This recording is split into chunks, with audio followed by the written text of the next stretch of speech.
Welcome to our spoilers review of House and Blood and Earth by Sarah J. Maas. As you can see, we have our fortifying juice. It is very necessary for this book because while some of the writing is great, some of it is awful. I honestly, I don't know where to start with this one. It's a book. It's big. The climax itself is 175 pages. And it is the best part of the book. It is some of the best writing she has ever done in her career. It's almost like she had this climax in mind the entire time, so she was just trying to find a way to write to it. This is a book. It follows Bryce. She is a party girl. She's recently out of college. She's in her early 20s. She's living with her best friend Danica, who is like a shifter, who is a wolf. And they're living their best lives. They're having a great time. Life is just parties and day jobs. You do your day job so you can party at night. And she's seeing this guy. His name is Reed. He's kind of a waste of time. She doesn't really like him much, but the sex isn't good. The sex isn't good. Mediocre sex in a Sarah J. Maas book, baby. You know he's wrong for her. She's just living her life. She's kind of got plans later down the road, but right now she's just enjoying partying with her college roommates, and she parties hard. She's shoving everything up her nose. She's drunk. She's wandering home shoeless. She's throwing up in her purse. She is like a walking disaster of a party girl. And everybody kind of knows it, but her best friends don't care. And she kind of knows it too, but she's having fun. She's living her life. Yeah. And she is half fairy, which means that she's going to live hundreds of years if she decides to make the drop. And what the drop is you kind of die and then get brought back to life, and that activates your immortality. If you die before you do the drop, you're just dead. But after you do the drop, you're very hard to kill. So she and her best friend Danica, they're going to do the drop together because when you do the drop, you need someone to anchor you. So they're going to be each other's anchors because they're BFFs. And I think this is probably the best relationship that Sarah J. Maas has ever written, is their friendship, which is kind of a big deal because I feel like all of the friendships, specifically the female friendships that I've come across in her books, I have not read The Throne of Glass, so I can't be one to speak on that, have been fine. They didn't feel super deep, and she manages to create this relationship between Bryce and Danica that felt very strong and very real and very tight. And when she loses Danica, which she does, you believe that grief. You realize how much she has lost. And it was a great piece of writing on her part, because she only gave it let's call it 100 pages of Danica. I can't really remember the count. But within that very short space of time, she does a lot of legwork. And yeah, you feel sad and you're really disappointed that this wonderful character died because she seemed awesome. Now the way Danica died was very gruesome. She was kind of ripped to shreds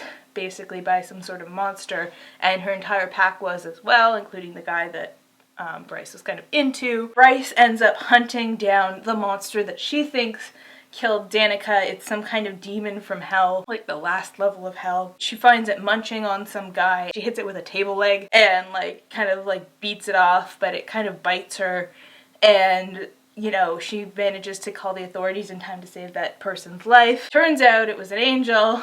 Not just any angel, though. It was the governor of the city, Micah, but she doesn't find that out for a while. 2 years later, Bryce has gone back to her life when she gets approached by the governor, Micah, who asks her to solve the mystery of the missing horn. A week or so before Danica was murdered, there is this old fairy temple, and it had this horn on display. Which was a relic. And it was a relic. It had no power because it had been destroyed during a previous war, so it was just kind of go to the temple, see the horn, it's so cool, ha ha ha, leave. And so there was this big power outage in the city, and the horn disappeared. They kind of think that the reason that Danica was murdered was because she might have known something about the horn, so it's kind of implied that whoever stole the horn probably is the person who murdered Danica. And so Bryce, being so close to Danica, should be able to recreate the 2 weeks before she died and maybe figure out what had happened. And to help her solve this mystery, she's given Hunt,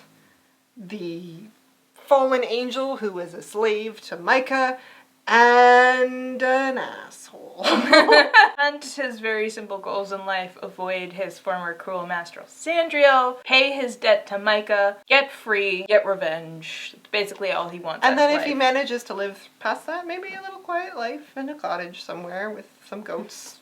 But that's it. That's all he wants. Yeah. Now, the thing is, Hunt was in a rebellion hundreds of years ago, and he fell for a woman named Shahar. She was the leader of the rebellion. And she was, like, the first person who, like, didn't see his kind of, like, lower status and, like, just assumed. Saw him for his merit, not for his, like, standing, because this society is very, like, hierarchy-based. And so they were rebelling against the angelic hierarchy, and they got destroyed. Yeah. He was tortured for a couple hundred years, and then he was let out. And eventually he ended up in Micah's care, I guess we'll say. Micah gave him a little bit of hope. He said, okay, you know what? You need to atone for all the deaths that you did on that battlefield, so if you kill one person for everybody that you killed on that battlefield, I'll let you free. Hunt's like, okay, that was thousands of people, and Micah's like, yep. And not just the people you killed, the people your entire, like, squadron killed. Okay, one of the other important things to know about Hunt is that he's super special because he's the only angel who can control lightning. And so he still has lightning abilities, but all of the angels who are fallen have it's like a crown of thorns tattooed onto their head, and it like suppresses their magic. So the magic that he has is just like peanuts compared to what he used to be. Micah really wants to find this horn, so he's like, hey Hunt, I will reduce your debt down to 10 if you help Bryce find this horn and you actually find it. And Hunt is like, good, oh my god, I can see the end. Let's do this. But unfortunately, they annoyed the shit out of each other. Yeah, because Hunt's like, she's just a party girl, and she parties, and she drinks, and she fucks random guys, and like, she's like has no value. Yeah. And like she's her best friend died, and she's still out partying and shoving everything up her nose. And she's just like, he's an alpha hole. I don't like him. He's gonna try and control me. And you're just like, oh my god, how long is this gonna be? And that word alpha hole gets used a whole lot. And okay, so this feels like almost a response to the short novella that happened after to wrap up the Court of Thorns and Roses, where because everybody was just like, oh, you know, just look at how good Reese is. Like, how, you know, like, consent, and he values her, and da-da-da, but he's still an alpha male. The men are still alphas. Alpha, alpha, alpha. And then this book comes along, and it's just like, we don't want no alphas here. And you're like, and you're like, uh-huh, okay, show me the not alpha, like, show me. Show me. There's a sequence later on where someone is talking to her, and it's just like, there's nothing wrong with, like, wanting to be with someone. If you want to be with this guy, be with him. We're not going to judge you, but at the same time, I'm just like, but wasn't the thesis of the book, you know, okay, so he proves that he's not going to control her, but at the same time, he still gets weirdly protective over her, but it's okay because he's nice about it? Like, it's... I mean, here's the thing, too. If you want somebody who wants to protect you, that's fine, I guess. Yeah, there's... I don't know. There's just a weird line in there somewhere. It's also the same as how there's, like, Bryce is a party girl. And that's fine. But the entire book is talking about how a party girl has no value. But Bryce also has value, but her value isn't really seen until the party girl, like, costume... comes away. Yeah, that's it, I think. And then the entire book too, like, guys in her life, like her brother, are trying to help her, or just like generally be like people like, are you okay? Like, do you need me to like walk you home or something? And she's like, I don't want your alpha male bullshit. And I'm like, that's just general concern for your well-being, lady. If anyone was like alpha hole bullshit, it was Connor in the beginning of the book. Yeah. And society. Like, there's this weird through line about alpha-ness in this book where she's like, I don't want no alpha, but I really like alphas. And you're like, whatever, I'm done. But it doesn't connect in any way. Mm-hmm. And the fact that she keeps pointing it out and pointing it out and pointing it out just kind of draws more and more attention to the flaws. Where it's like, as if she had just kind of cut all that out, it would have been less noticeable. Yeah. Anyways. Though. Like, Hunt's, he's fine. Like, he's not fine. He's not like a raging, masculine, like, hyper-masculine. And it's not like he's trying to control her because of, like, he wants to. He's kind of, like, anytime that he's being weirdly controlling is when it's directly related to him wanting to be free. And it's just like, no, we gotta solve this thing. And she's just like, no. I'll do it in my own time. There was a lot going on in this novel, and we're gonna have a real hard time recapping everything in order. So we're gonna tell you all the parts that really just kind of stand out. Bryce has this brother Rune, who is a full fairy prince, and he's got this starlight power. He is the chosen one. And she makes fun of him for it a lot. And he's like super happy about being the chosen one. Their father is an asshole. Like a true asshole. Like a true asshole. And like I have some feelings about it. But the one thing that the father does not have is this ability to control starlight that the brother has. And so this is the one thing that he has that's like his. And he's defined himself over the fact that he is the Starlight Prince chosen one. And Bryce is just like, you know, our dad was alive the last time there was a Starlight chosen one, and like, they died. And he's like, think about that. He's like, no, it's fine. So they have to basically do a tour of the entire city, kind of hitting up the biggest players to try and interact with them. It works as a great way to show off the entire world and like get to know it as we go along. Like we deal with the Autumn King and Rune. We deal with the Viper Queen. The Viper Queen, who was super fun.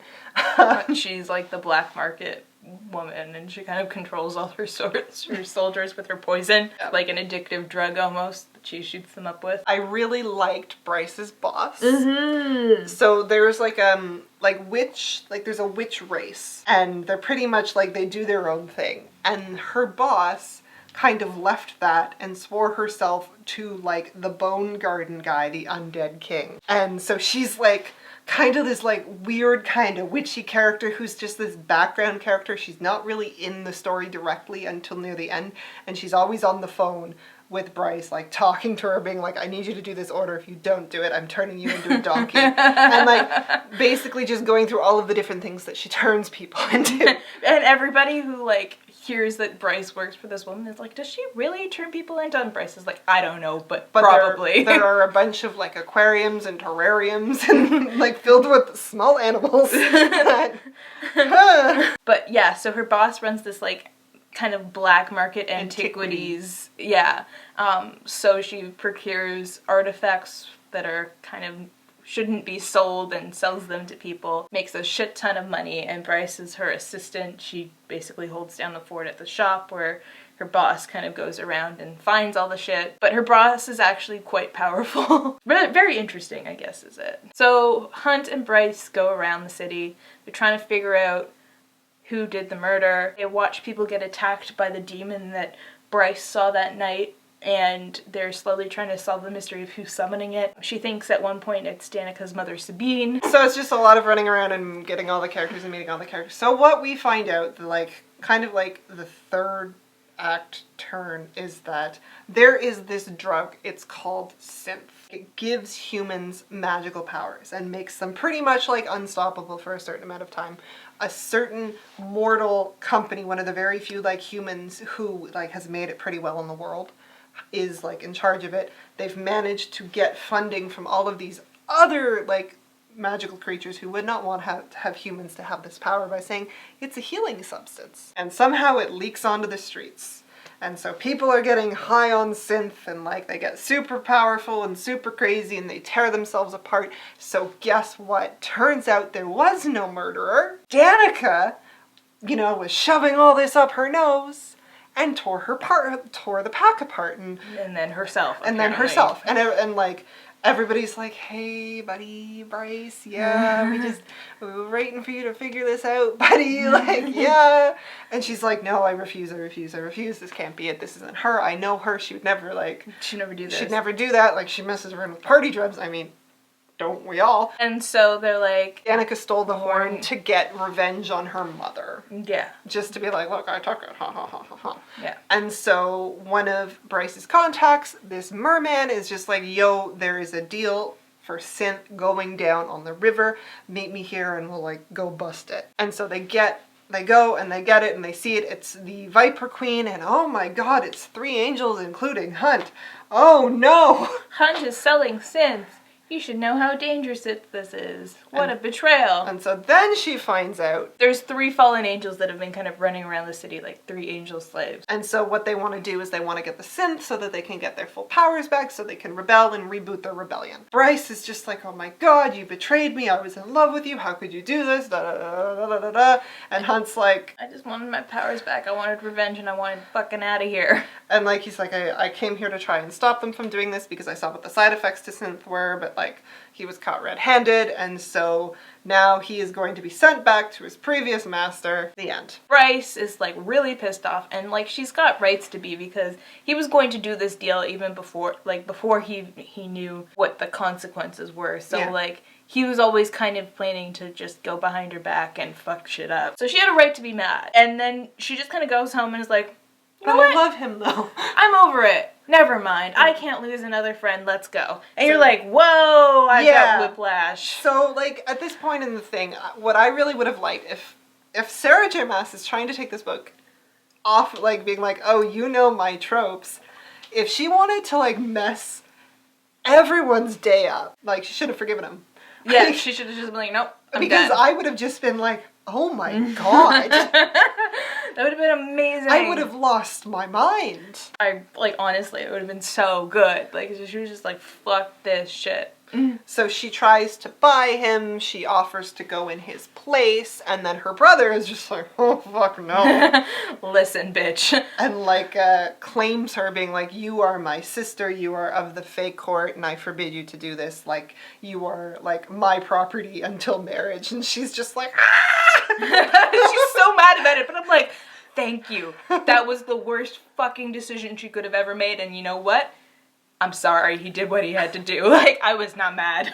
So everybody goes off to the G20 summits, basically. It rotates between big cities, and Micah's turn to host, and Sandriel, who is Hunt's former master, has come to look in / spy / report back to the Asteri. Okay, one thing we forgot to describe. Okay, so this world is very much built up with cities. And they're kind of like city-states all over the world. They're kind of like in a new world. Crescent City is built as a replica of a city in the old world. Each city kind of has a governor, an archangel, who basically runs shit and says what's what. Each city is part of an empire, and the empire is ruled by the Asteri. And the Asteri are like god-level beings. I don't know what they are. They could be angels, but they have like god-level powers, and there's 7 of them, 1 has died. There is a huge human rebellion going on between like some of the cities and the angels and the humans, because humans are basically like trash, slower than dirt, starving in the streets, while the angels and the other beings kind of live large. So the humans have finally had enough and have been rebelling for a long, long time. The Asteri are not happy about that. City-states are not happy about that. And nobody wants the rebellion to spread to Crescent City. And on top of that, so the Asteri run everything, and the archangels are in charge of like their little governorships. Under the governors are like the districts, and it's kind of fun because the districts like have fake power. Like, it's just like, oh no, we want to do this, and the governor working in place of the Asteri can be like, no. So this whole like G20 summit is just pageantry. Like, it doesn't matter what the people want. What the Asteri says goes. The Asteri let them like talk around, but at the end of the day they make the final call, and there's really nothing you can do about it. At this G20 summit, everybody's showing off their power. Hunt has been given to Sandriel, and she's just kind of biding her time until she can take him back to her city and have fun torturing him, because she is not a nice person. And then Micah leaves, and you're like, okay, that's weird. And then he shows up at Bryce's office. Then cue one of the best action sequences I have ever read. It's probably the best thing Sarah J. Maas has ever written. Like, just this like 100 pages alone. So what happens is we find out that yes, Danica stole the horn. And what she did was she got Bryce super wasted. Like, like blackout wasted, and like, let's get matching tattoos. Bryce is like, oh, okay. Sure, why not? And so they go, and Bryce gets tattooed down her back in this like old like dead language script that she doesn't know, and she's like, what does it say? It's like, through love all is possible. And she's like, oh, that's Danica's like catchphrase. So, like, of course that's what this says. I'm cool. It's cool. Yeah. So it says nothing. It's the horn. The horn has been tattooed on her back. It's been ground up into powder and inked in there. Inked in. So Micah has figured this out because she took on this job, she got this magical necklace, which is like a protection charm. And when she is pleading for, like, Hunt, she takes it off and it gets destroyed. And not soon after that, the demon that is hunting the horn basically finds her and just starts, like, ripping into her. So he realizes that, oh, like, the protection charm that was hiding her from the demons is gone. The demons realize she's the horn, and nom nom nom nom. So Micah basically wants to get her and, like, use the horn to open up portals.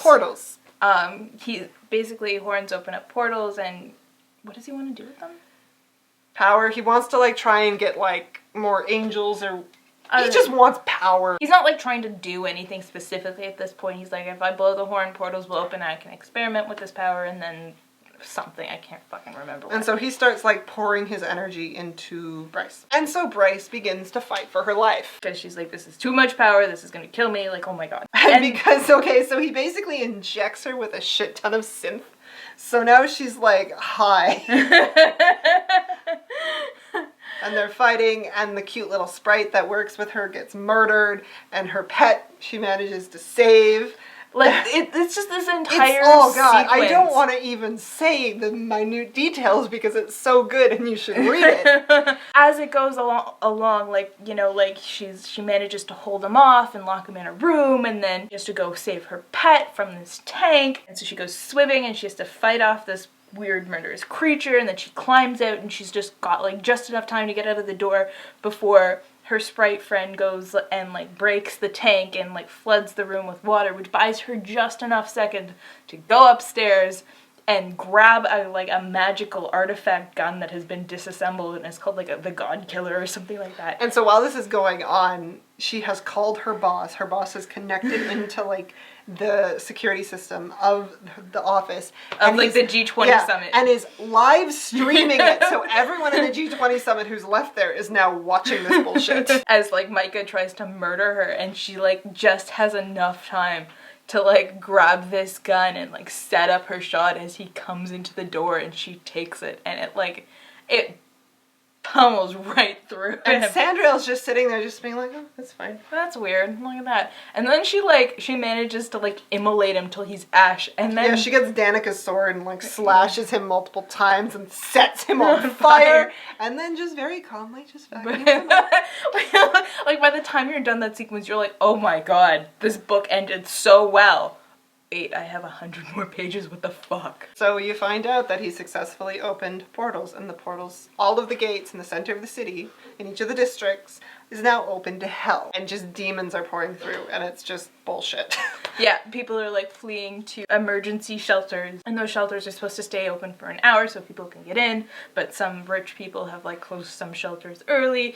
People are trying to get in. Bryce is trying to protect the shelters. The wolf packs are trying to protect the shelters. And you realize that, like, the Empire's order is, like, very much focused on themselves and not on protecting the people, so you have certain groups rebelling from their chains of command to, like, protect people, and that's super good. Then you've got the people watching who are just like, oh my god, we've got to get over there fucking now and help with this because this is mad. But in the chaos, Hunt manages to get the one-up on Sandriel and kill her. Because the Witch Queen takes off his fucking halo. And so he, like, absolutely destroys Sandriel and manages to get free. So he chases after Bryce. Bryce's friends who are at the G20 summit all get into a helicopter. And then there's this really interesting sequence where they get taken down by the Astari guards who have, like, I don't know, some kind of, like, rail gun or something, and they're firing it at the city. It's like this big missile that's, like, anti-magic, anti-everything, just, like, basically a nuke, like a magical nuke. Mm-hmm. So the reason they start doing this is because we find out, and Bryce knew this all along, she just didn't tell us, is that she has starlight powers too. And so now there is a half-fae, half-human starlight princess running around the city, and that's not good. So they're like, this would be a great time to murder her. And so she realizes that the only thing that she can do at this point is she needs to make the drop. because if she can make the drop, the amount of energy that she would produce should be enough to like close the gates or temporarily hold them. And so she runs to one of the gates, because earlier on in the book there's this thing where if you're touching like the pad of the gate, you can communicate with anyone who is also at a gate. And so she's at the gate, she's like pleading, she's like, just somebody, I need someone to like touch this to be my anchor because I have to do this thing. And then the gate and the bone, like the underworld lights up, and it's Danica, and she's gonna make the drop, and she's like, yeah, fuck yeah, Danica, here we go. And everyone at the G20 summit is like, a dead person cannot anchor you. And so she goes and she makes the drop, and they have all this really weird technology that seems like it should not exist there, where they're like monitoring her drop remotely from like thousands of miles away, and I'm like, that is some crazy technology, my friends. But anyway, so she makes the drop and she gets all the way to the bottom of her power. Because she's connected to this gate and she's protecting the city, it gives her all the power that people have been tithing to her, and so she is a fuck ton more powerful than she should be, but she now has to get back up, and that requires like willpower and like a will to live. Now she's at the bottom of her power, and she's talking to Danica, and she's like, yeah, I really had no plan on like climbing my way back up. Like, I've done what I needed to do. I can stay down here with you. Like, I'm fine. And Danica's like, bitch, no, get your ass back up there. And it's like a really like heartwarming sequence where like, you know, she gets to say goodbye to her friend, which she never did before, and they get to like just have like a really heartfelt moment. But then she has to make her way back up. And it's kind of like, you know what it reminded me of? That sequence in Inside Out, where she's like, where things go to get forgotten and she's gotta get up the hill. Yeah. That's what it reminded me of. And the imaginary friend disappears. Yeah, that's exactly what it reminded me of, because all the people who've kind of tithed power kind of come and like help push her up to the top. And so she finally manages to get up there, and the energy she produced, which is called like First Light, has like healed like a whole bunch of people. Some people are still dead. It's healed the city too. And the portals are closed. So there's one sequence somewhere in there too where Hunt is trying to get to Bryce. He realizes that the nuke is gonna fall on her. He jumps from the helicopter and like covers her basically. He's basically dead. Like, he's like on the floor and he's basically dead. And I was like, here we are again. If he died, I would have been so impressed. Oh, me too. I would have been like, damn, this is really fucking good. Consequences. Yeah. I was so ready for him to be dead and be like, you know what, this is going to be character building. This is going to like take this series in a whole new direction. Think about the kind of like grief that Bryce would have to deal with then. But the fact like he betrayed her. She never forgave him. She loved him. She cared about him. She's grieving him. But that complicated extra level of like, I can't forgive him for what he did. Yeah, like it would have been so good. And just like, that would have like taken a character who was like a good person mostly. He's got some redeemable qualities, but it would have taken him and kind of like really completed his arc too, because he's trying to make up for all the deaths that he's been made to do now that he's been servant to and so Micah. To die saving a life. Like, that would have been like the perfect ending for him. He lives, he's healed by the First Light, and they're happy, and they have a not sex scene. So this book ends, and it ends in a really interesting place, because at one point Bryce has contact with one of the princes of hell, and that was really fun and really interesting. I really enjoyed and like he shows up and I'm like, ooh, a dark brooding prince, hello love interest book 2. But he clearly has not plans for Bryce in like a sinister way, but he clearly has plans for Bryce. Yeah, he needs her help with something. And so he's having a conversation with Bryce's boss, and it's like, how did you not know that she was the Starlight Princess? She was working for you this entire time. And the boss is like, oh. But like, you know, the secret library I got going, like, you need to make that go somewhere else, please. I think the next book is definitely going to have to do with the rebellion. Bryce is probably going to lead that up because clearly the establishment is awful. Definitely got human sympathies. The Astari are just kind of like, hey, you're just going to go back and live your normal life and pretend none of this happened, right? In the last, like, 50 pages of the book, I'm just like, every like male character that she interacts with, specifically the shorter the interaction, I'm just like, love interest book 2. You're like, no, anyone but this guy. Leader of the Astari, love interest book 2. Like, because like they made a point to be like, he looks super young. And I'm like, okay. I'm like, Prince of Hell, love interest book 2. Like. Oh, yeah. Okay. Things I liked that I think worked. There was one sequence, other than the big like climactic scene, there was one sequence where Hunt is in jail, and there's been this stupid ongoing gimmick throughout the entire book how Hunt has a phone, and the only pictures on his phone are pictures from crime scenes. So Bryce starts randomly stealing his phone and taking pictures, and it's like this haha cute bullshit that they've been doing this entire book. And then when Hunt is in jail and he's thinking about what he did, Sandriel comes down and just puts the slideshow of all of his photos on the screen, and Hunt has to sit there and just watch like their relationship develop over and over and over again, and like them warming up to each other and realizing I fucked up. And I was like, that was payoff for something that I thought was cheesy. I really liked that, because in that way that would have fueled the whole, if he didn't survive, it would have like, it would have been like just a great moment. I definitely liked Bryce's grief. That was like extremely well written. I loved Danica. All of her secondary characters were very solid. Yeah. I don't think she's ever really had a problem with that though. No. It's kind of always been the main characters that are very much the same as every other main character she's ever written. Hunt is definitely different than Reese. I find very much her female characters are the same person with different problems. Her world building was excellent. It felt very fleshed out. She had given this a lot of thought. Her characters are running around the world the entire time, and the world gives what they're doing a lot of character. It's very important to the story, and it's very important to the plot, I think, in the future, and it feels very fleshed out, very real. I really loved, I think the best example of this world, like summarized perfectly, is the club that Bryce liked to go to, where it's like this old like temple that's been turned into a club. So it's very much like the old meeting the new, and like the technology meeting the magic. A really good like hybrid. And that's like a genre of fantasy that I fucking love. I mean, I flew through this book. Yeah. I could not stop reading it. So I did enjoy it. There were noticeable flaws. Yeah. And they didn't take away from the enjoyment, but there were noticeable flaws. The other noticeable flaw was like some of the like cringiest scenes. Oh fuck yeah. Like cringiest. Like there was one point where Bryce had a gun and Hunt's like, when she grabbed that gun, it was like she grabbed my dick. And you're like, what?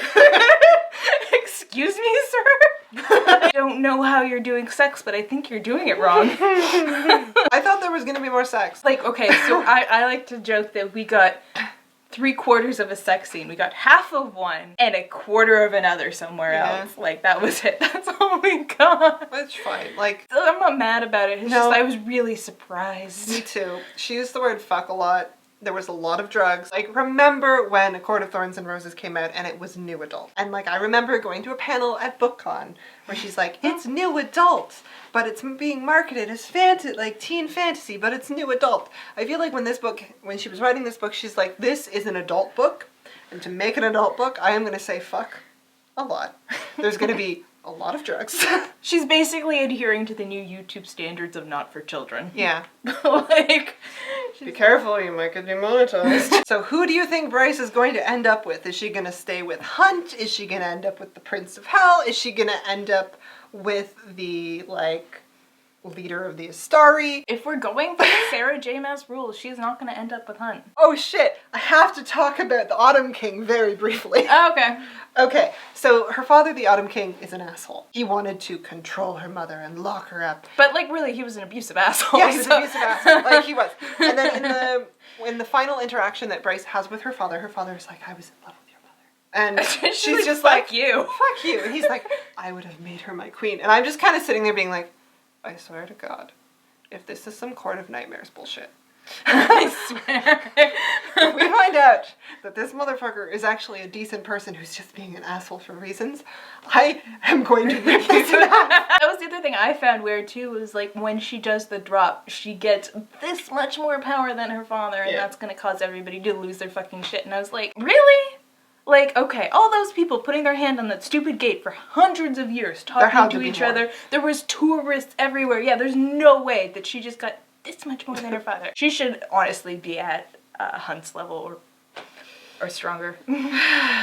But whatever. Whatever. So, who do you think Bryce is going to end up with? I'm voting Prince of Hell. Oh, I'm hoping for the Prince of Hell because I have a type, man. Cheers. So that is our review of this book.